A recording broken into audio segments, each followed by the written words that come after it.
नमस्कार दोस्तों। उदय किसी का भी अचानक नहीं होता। सूर्य भी धीरे धीरे निकलता है और ऊपर उठता है। अज्ञात विचार। हम आर्थिक क्रियाएं पढ़ रहे थे। आर्थिक क्रियाएं 4 प्रकार की होती है या उनको 4 वर्गों में बांटा गया है। उसमें हमने प्राथमिक क्रियाएं पढ़ी थी। प्राथमिक क्रियाएं पर्यावरण पर निर्भर होती हैं। पर्यावरण के द्वारा दी गई मिट्टी से हमने कपास का उत्पादन किया। उस कपास से हमने कपड़े का निर्माण किया। तो कपड़े का निर्माण करना द्वितीयक क्रिया हो गई और उस कपड़े को मार्केट में बेचना मतलब व्यापार करना, यह तृतीयक क्रियाएं हो गई। तो तृतीयक क्रियाकलाप को सेवा क्षेत्र भी कहा जाता है। सेवा क्षेत्र क्यों कहा जाता है? क्योंकि आप बीमार हुए, डॉक्टर के पास गए, उसने इलाज के बदले फीस ली, ये एक सेवा हो गई। आप शिक्षक के पास ज्ञान प्राप्त करने के लिए गए, आप वकील के पास कानून की सलाह लेने के लिए गए, तो बदले में इनसे क्या मिल रही है? हमें सेवाएं मिल रही। सेवाओं को अनुभव किया जा सकता है। आप मेले में गए, झूला झूले, आपने झूले वाले को पैसे दिए और बदले में आपको झूला झूलने में जो आनंद हुआ, जो सेवा प्राप्त हुई, इसलिए इसे सेवा क्षेत्र भी कहा जाता है।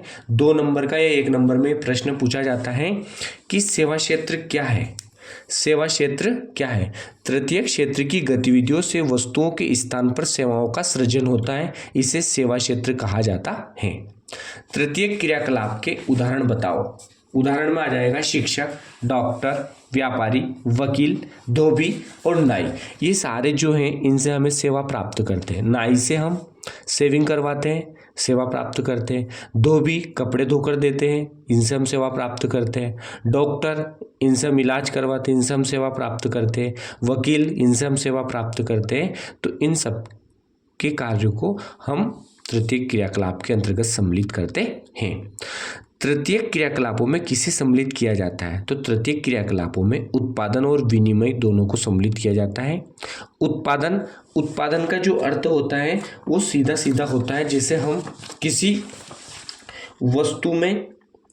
वस्तु की सेवा हम ले रहे हैं, किसी बस की सेवा ले रहे हैं, किसी गाड़ी की सेवा ले रहे हैं और उसको बदले में हम पारिश्रम दे रहे हैं, तो हमने उस गाड़ी का उपभोग किया, इसलिए उसे उत्पादन कहा जाता है।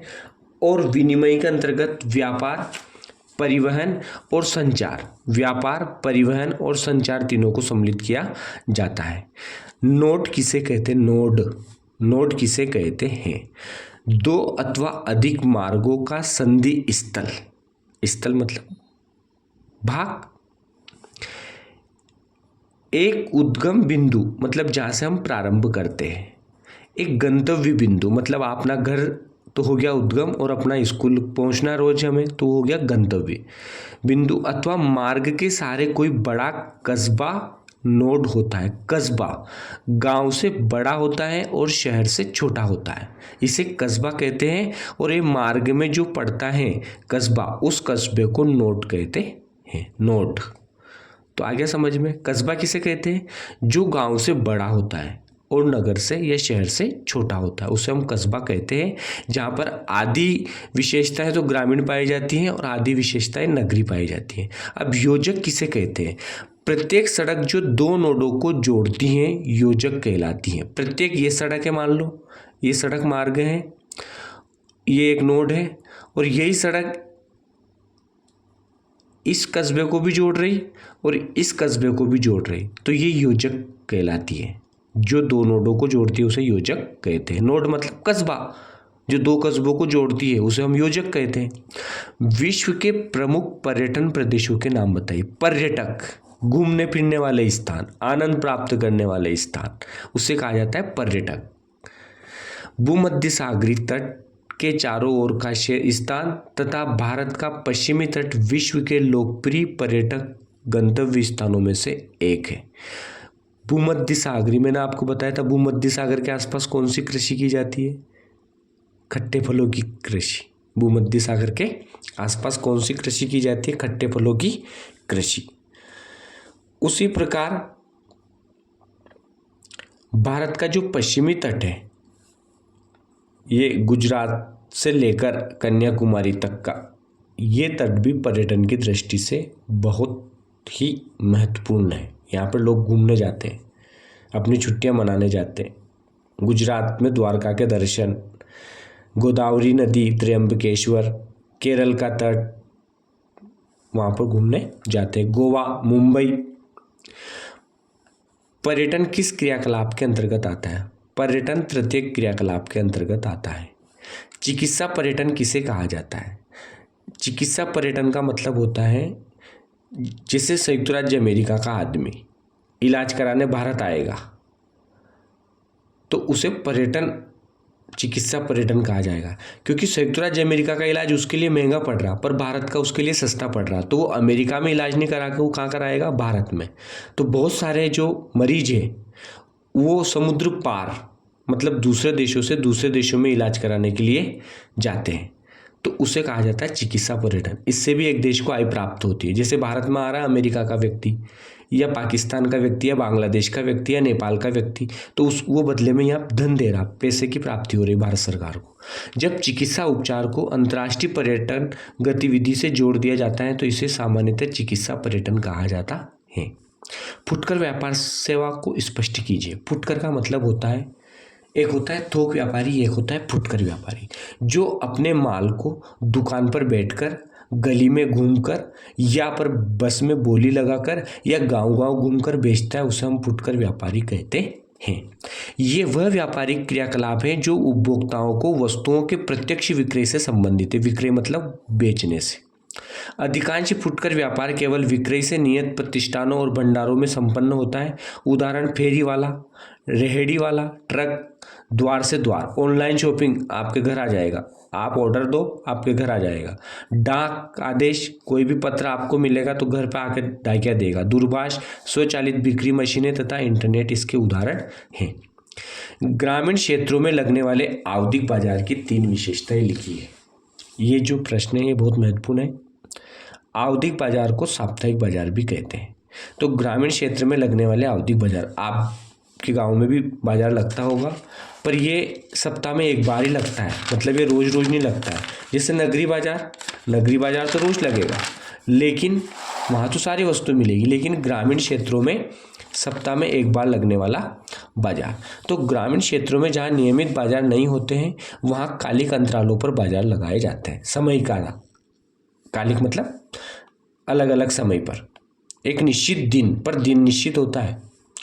आवधिक बाजारों को साप्ताहिक बाजार भी कहते हैं, जहां अन्य ग्रामीण क्षेत्रों से लोग आकर समय समय पर अपनी आवश्यक जरूरतों को पूरा करते हैं। सही बात है, जब एक बड़े गांव में बाजार लगता है, हाट लगता है, तो दूसरे छोटे छोटे गांव के लोग भी वहां आते हैं जिनके गांव में बाजार नहीं लगता है, वो भी अपने मनपसंद की वस्तु या अपनी आवश्यक वस्तुओं को खरीद कर ले जाते हैं। ये बाजार निश्चित तिथि दिन पर लगते हैं और एक स्थान से दूसरे स्थान पर लगते रहते हैं। अब देखो इनका भी एक बात है, निश्चित तिथि मतलब जैसे पूर्णिमा पे लगने वाले एक निश्चित तिथि को लगेगा। दिन कहीं पर सोमवार को लगता है, कहीं पर बुधवार को लगता है, एक स्थान से दूसरे स्थान पर लगते रहते हैं। और इनमें जो व्यापारी होते हैं उन्हें कहा जाता है फुटकर व्यापारी। सड़क के किनारे एक सब्जी बेचता है, वो भी एक फुटकर व्यापारी ही है।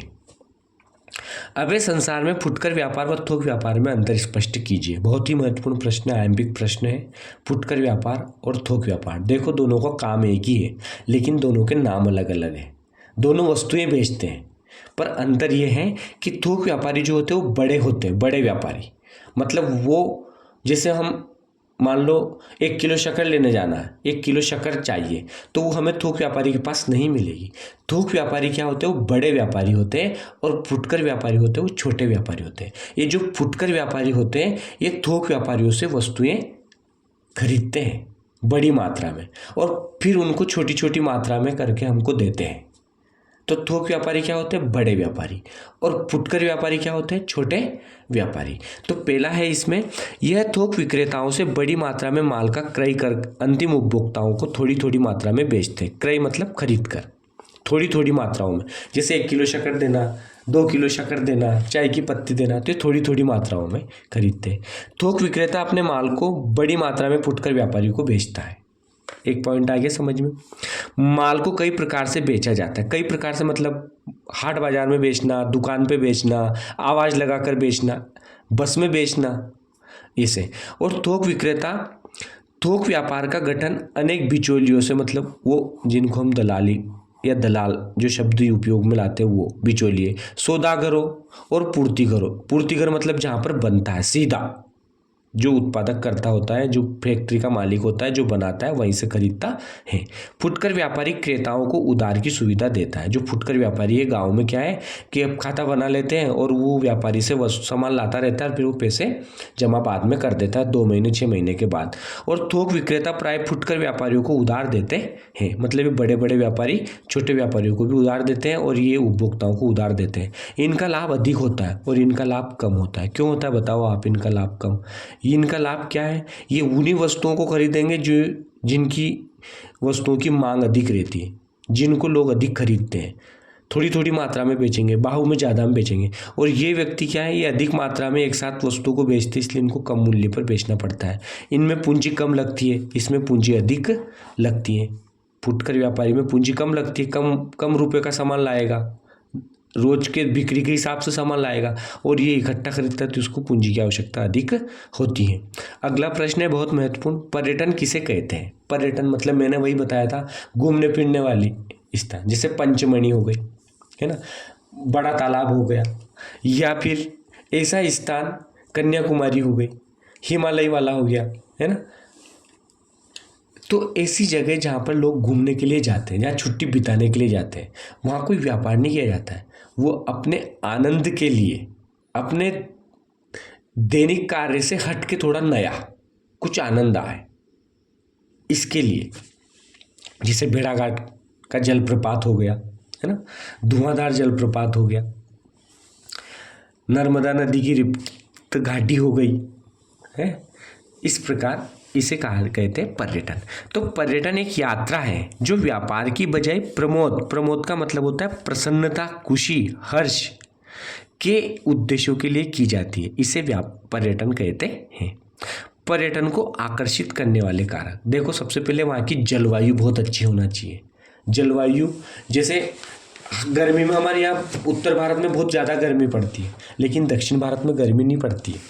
वहाँ समुद्री जो हवाएं, ठंडी हवाएं, वो तापमान को औसत कर देती है, तो लोग दक्षिण भारत में घूमने के लिए जाते हैं। तो जलवायु बहुत अच्छा होना चाहिए। भूदृश्य वहाँ देखने के लिए नई नई चीज़ें होना चाहिए।